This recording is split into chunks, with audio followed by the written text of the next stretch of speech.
this is the one you've all been waiting for, me too. Rory McIlroy. He's an icon. He is a global sports icon. He is no doubt one of the world's most recognizable athletes. He has ambitions off the golf course as well. He wants to be one of you, a CEO, a business visionary. He's teamed up with TPG Capital's Todd Sisitsky earlier this year to launch TPG Sports. It's going to look to invest in companies driving, enabling, and expanding the global sports ecosystem. Without further ado, please welcome Todd Sisitsky and Rory McIlroy.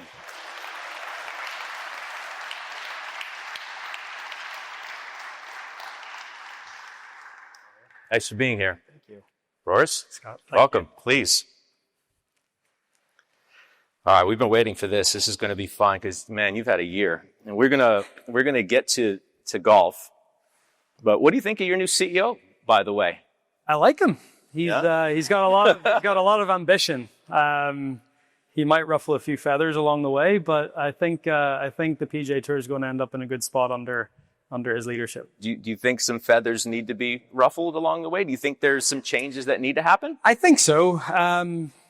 Golf is a very it's entrenched in its traditions and its values, and that's a good thing. I think that's something that golf can lean into, but at the same time, we have to move with the times and we have to try to bring golf into the 21st century. I mean, look at where we're doing this today, with Tomorrow Sports and TGL.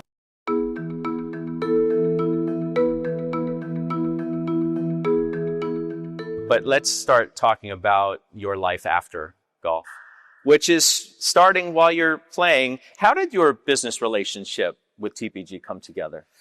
So my business partner and I, Sean O'Flaherty, we started it was a little investment vehicle about 6 or 7 years ago, Symphony Ventures.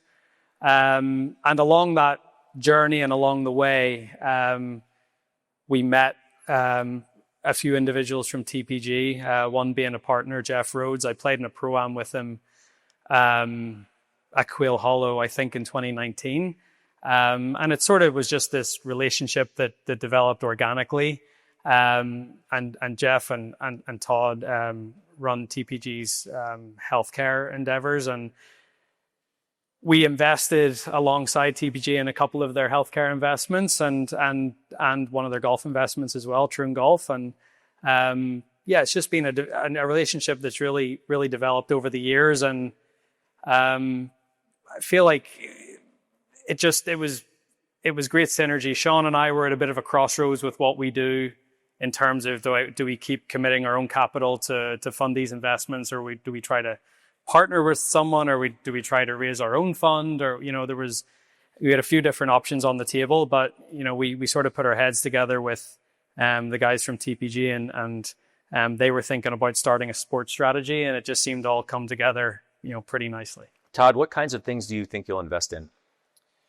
Well, I think we're going to look at investments that feel authentic to what we do in private equity. And what I mean by that is we're going to look at operating businesses. We're going to look at businesses where we can have either control or a lot of impact, and where we feel like we can inflect the growth of the business during our ownership period. So one of the reasons I say that is it's quite different from where a lot of the capital has been formed, which is more around passive investments in teams, which I think is an interesting space.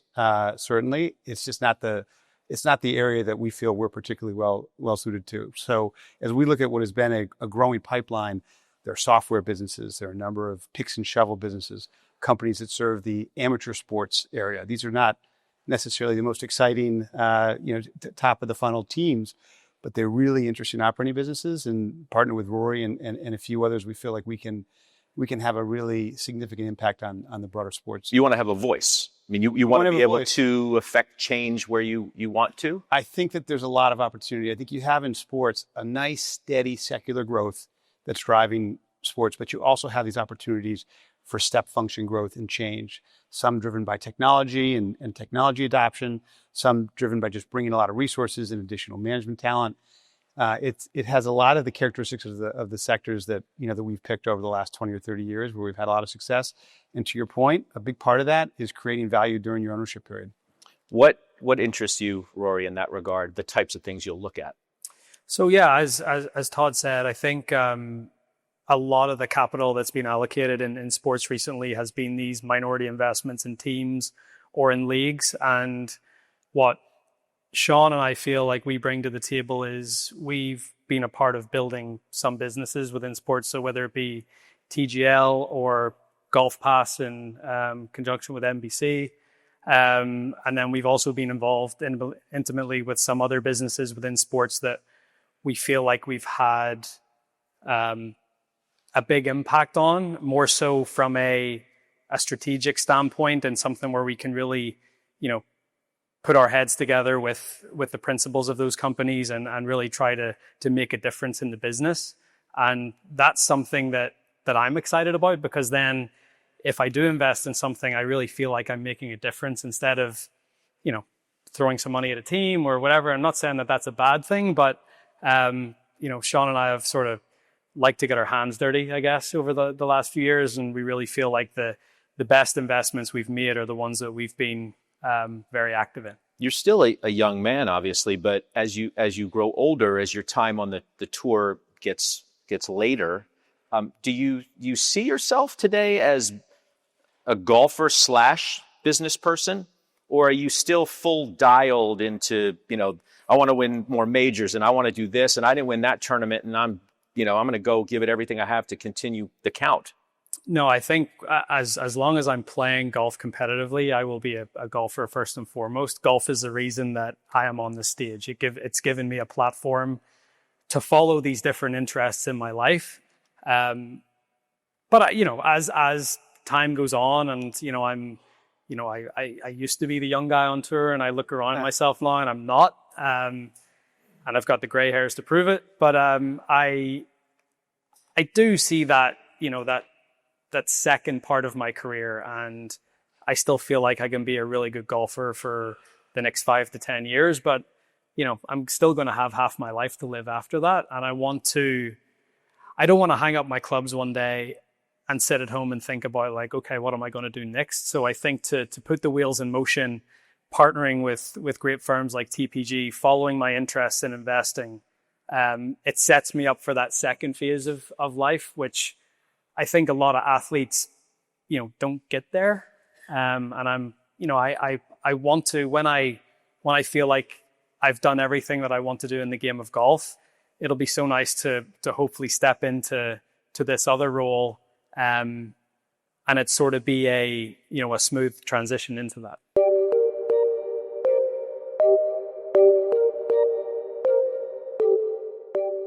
Todd, if sports investing is going to become part of what you guys are going to look at, is there enough to go around? Like, it's so crowded now, not to mention expensive. Valuations have just gone straight up, as both of you guys know. What's your view there? Well, I think a lot of this depends on where you focus. So to your point, there has been a lot of capital formation around, some of it more from the equity side, some of it more from the structured finance side, around teams and leagues, particularly those at the very top, the big leagues and the big teams. But that again is not where we're focused. And so to us, it's sort of interesting for us is that a lot of the companies we're looking at, we have a lot of momentum in the pipeline. They look a lot like the businesses we've had success with in software, in sort of in the service side, in picks and shovels. They look very familiar to us from our other sectors. They just happen to be in the sports wrapper. And sports is one of those ecosystems that you need to be very focused on. You can't dabble. So we're building a team where, to Rory's point, we're not trying to raise a fund. We're trying to build a business that's going to create a lot of opportunities over decades. And as we do that, we see that with increasing confidence that there are a lot of opportunities. There's a lot of opportunities where our type of capital and the other skills that we feel like we bring to the table between Rory, Sean, and Symphony and TPG and the other partners that we've been bringing in can create a lot of value. And so we're encouraged by what we're seeing, and it again starts with defining the sandbox that you're going after well. And I think ours feels a little bit different than where most of the capital's been deployed. The fact that Rory's a global icon, what does that mean to you in terms of geographically where you can deploy some of the capital that you have, the kind of businesses that you want to invest in? Does that open many more doors than otherwise might exist because of his reach? I think it does. I mean, we've been investing globally since the founding of the firm as well. But Rory's brand and connectivity is certainly game changing as well in terms of sourcing opportunities. It's opened the floodgate in terms of talented folks who want to work with us. So it's had a very big impact. I think there is a lot of opportunity in sports globally. We'll probably start with the majority of what we're doing in North America and the U.S., but there's a lot of opportunity in Europe, and there is in Asia as well. So again, we're not trying to eat the elephant in one sitting. We have a lot of years to build this, and we have a lot of different avenues to explore. And as I said, we feel like there's a lot to do out there. Are there athletes, Rory, that you've watched make the transition from the playing field, so to speak, to the boardroom that you've admired, that you've maybe gotten advice from, that you look at as a model for what you'd like to achieve? Yeah, I would say the one that I've, there's been a lot. I think when I set up my own company back in 2013, my business partner, Sean, spoke to Maverick Carter and LeBron and that team, because we were really trying to set up something like what the structure like LeBron has. But then once you start to talk to other athletes, the one that really stands out to me that I think has done a really good job in protecting his brand and sort of making a smooth transition to that second part of his career is Roger Federer. Roger's made some great investments in things over the last few years, and he's really leveraged his brand and where he sits in the global sports ecosystem to make a difference in those investments. And I've been lucky enough to spend a bit of time with him and his manager, Tony, and we really love what they're doing. Oh my gosh, what he's done with On. Yeah, absolutely. That's what you're alluding to, yeah, probably. Yeah. It's Which, extraordinary. They would say that was a sort of serendipitous, lucky thing that happened, that Nike didn't re-up, and then they went off and they did their own thing and they found Uniqlo, and then On came and it was a Swiss brand. But, I think in this business, you make your own luck as well. But yeah, that's just one of the things. But they've been very intentional about what they do, and they haven't partnered with a lot of different people, and they've done a great job. Did I notice that there are non-sports people on your list of like that person's been interesting? Philippe Lafont. Yeah, from our world. Yeah, one of the world's great tech investors. For those who are not all that familiar with Philippe and Cotu, why him and how? I think the European connection is a nice connection. Philippe he's a member at a couple of the golf courses that I'm a member of. That always helps. That helps. But then obviously, as you said, Philippe is one of the best tech investors of the last couple of decades. But Philippe will tell you himself, I've sat and had a lot of conversations with him, and he said, people talk about the wins that I've had, but people never talk about how much money I've left on the table. If I didn't get out of Apple early, if I didn't get out of NVIDIA early, if I didn't do this or I didn't do that. He's like, everyone talks about the great investor I am, but he says, I've also left about 100 billion on the table. So he's humble in a way that, and he works hard and he does his thing, but, we share a love of golf and a love of wine, and, we've sort of connected more over that than, even, we've talked more about that stuff than investing, but he's always a nice person to pick his brain at times. Todd, it's pretty interesting to me. It's remarkable, really. If you look at golf icons and the amount of business that they've been able to generate after they've stopped playing. Jack and Arnie have just made unbelievable amounts of money once their playing careers have ended. Tiger is a billionaire for all of the exploits that he has. What is it about the game that affords that? Is it the global reach? Is it the individual nature so that people feel like they identify with the icons of the game? I think it's an interesting question, and I'm not sure I have the perfect answer. I think it's probably a little bit of both in terms of what you described. For us, I think going back to where Rory started, we've been investing together for 7 years now. So there's no getting to know you. I mean, he referenced my partner, Jeff Rhodes, who we've invested literally for 2 decades. We probably talk to each other more than our spouses. So as you build something, you have to make sure that the vision is consistent and that the skills that you bring to the table are complementary. And so we've worked on these investments. We participate in the same way on the investments in terms of investing our own capital, participating in value creation when we have successful exits.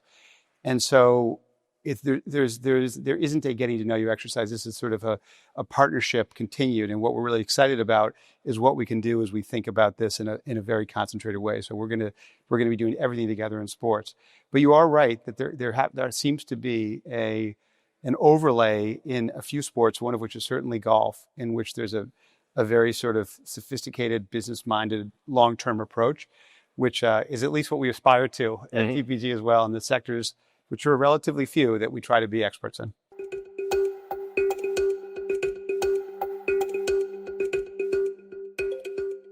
Rory, I'd love to be able to talk some golf with you in front of this audience. McIlroy at the Masters, the film from the Masters just dropped this week. Have you watched it? I've watched a little bit of it. I haven't got all the way through it, but it's about an hour. Yeah, I watched it. It's appropriate that it's called a film because it was truly cinematic.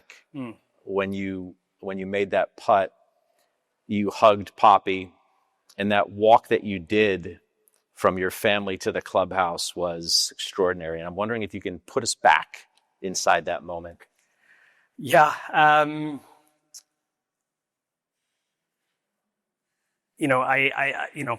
one thing I would say is Jim Nantz and Trevor Immelman did such a good job of not saying anything during that entire walk, which I think just sort of made the whole thing even better from a television standpoint. But from my eyes, I've just done this thing that I've wanted to do my whole life. And, even if I start on the green, I turn around and the first person I see is my best friend from childhood, Harry, that's on my bag. And then I walk off the green and I see my wife, Erica, my daughter, Poppy. And then, just this, the sea of people on both sides, and you're trying to take it in. You're trying to look left and right to see if you see anyone in the crowd that you want to acknowledge or you want to say hi to. And it's just, it's a overwhelming feeling and so many emotions. And you're, at that point, it probably still hadn't sunk in. It was such a roller coaster of a day. And I just, it's hard to put into words. I still, if I watch that final scene on the 18th green and I drop to my knee, it's still hard for me not to cry. It's just that, whatever it is, 8 or 9 months on, it's so hard for me not to feel those emotions again. But that's if you want something for so long and so badly, and you end up doing it, you dream about doing it, but you don't dream about what comes next. But it honestly, I've dreamt about that moment for so long, and it lived up to everything I thought it would be and more. The long journey is over. Yeah. McIlroy has his masterpiece. Yeah. That was Jim Nantz. Yeah. And has it set in now? Yeah, I think so. So most places that I go now, so I traveled, I was in India a few weeks ago. I was in the Middle East the last 2 weeks, and most places you go, and if you're doing events, the people want to see the green jacket. So you bring the green jacket with you. And sometimes you don't want to wear it, you don't want to and then I said to my wife, I sort of complained about wearing it in Abu Dhabi. And I said to my wife, Erica, if you ever hear me complain about wearing this thing again, punch me or do something, because I've waited my whole life to wear this and now I'm complaining about wearing it. So, but yeah, it's amazing, the fact that you can show it to people. And, I think it was the first green jacket ever in India. So just doing little things like that is, it's very, very cool little perks.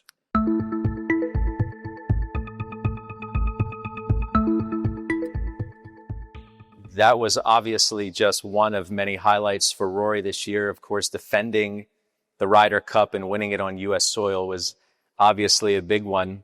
I'm sure most people in this room were cheering for the United States, except for a few people I know are from Europe or other areas of the world who are in this room. Can you reflect on that as well, being able to do that and have such a central role in that whole process, both as hero, villain, everything? It's very funny how you can go from hero to villain very quickly. I would say, yeah, look, I think winning an away Ryder Cup is one of the most difficult things to do in our sport. We don't have to deal with partisan crowds very often. Most of the guys, anywhere we go, it's sort of like a neutral venue. Everyone seems to cheer for you. And, not a lot of guys out there aren't liked. There's maybe a few, but most of us get really good support anywhere we go. So when you do step into an environment like an away Ryder Cup, it's a little different for us.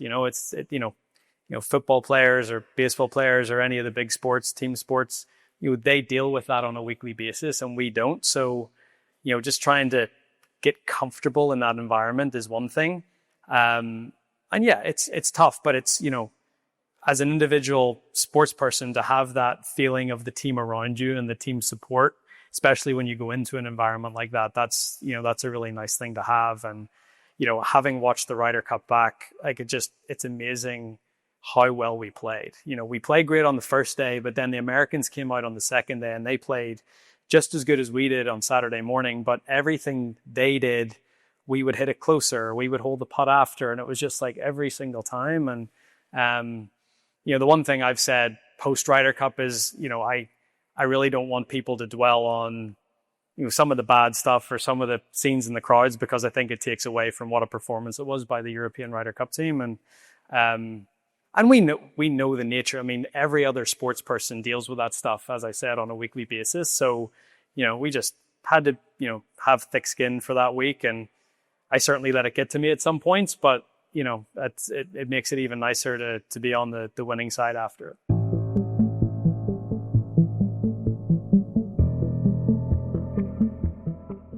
I'd be remiss if I didn't ask you, because I asked Brian about the relationship between the PGA Tour and LIV. You were obviously very outspoken at the beginning, and I think more accepting is a fair word to use. Yeah. But also suggesting that it would be better if there was unification. Do you think there will be? Do you want there to be? Yeah, I think I fear that, golf is in such a good place, but at the same time, you see some of these other sports that have been fractured for so long. You look at boxing, for example, or you look at what's happened in like motor racing in the United States with Indy and NASCAR and everything else. I think for golf in general, it would be better if there was unification, but I just think with what's happened over the last few years, it's just going to be very difficult to be able to do that, because, as someone that supports the PGA Tour and supports the traditional structure of men's professional golf, we have to realize we were trying to deal with people that were acting in some ways irrationally, just in terms of the capital they were allocating and the money they were spending. And it's been 4 or 5 years and, there hasn't been a return yet, but, they're going to have to keep spending that money to even just maintain what they have right now. A lot of these guys' contracts are up. They're going to ask for the same number or even bigger numbers. So to LIV have spent $5 or $6 billion, and they're going to have to spend another 5 or 6 just to maintain where they are. So if I'm looking at the world of golf, I'm way more comfortable being on the PGA Tour side than on their side. But, who knows what'll happen. But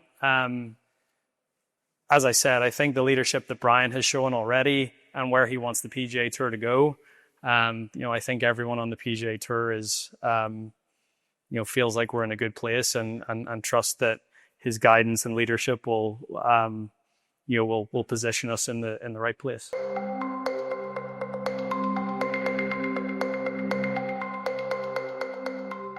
Finally, Todd, you've seen how competitive this man is on the golf course. We all have.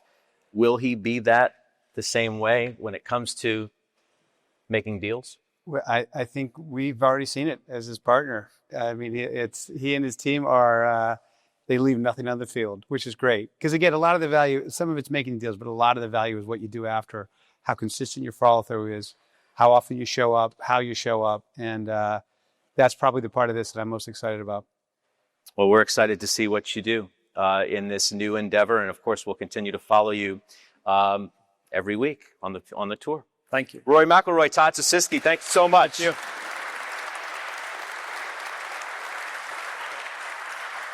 Thank you. Thanks very much.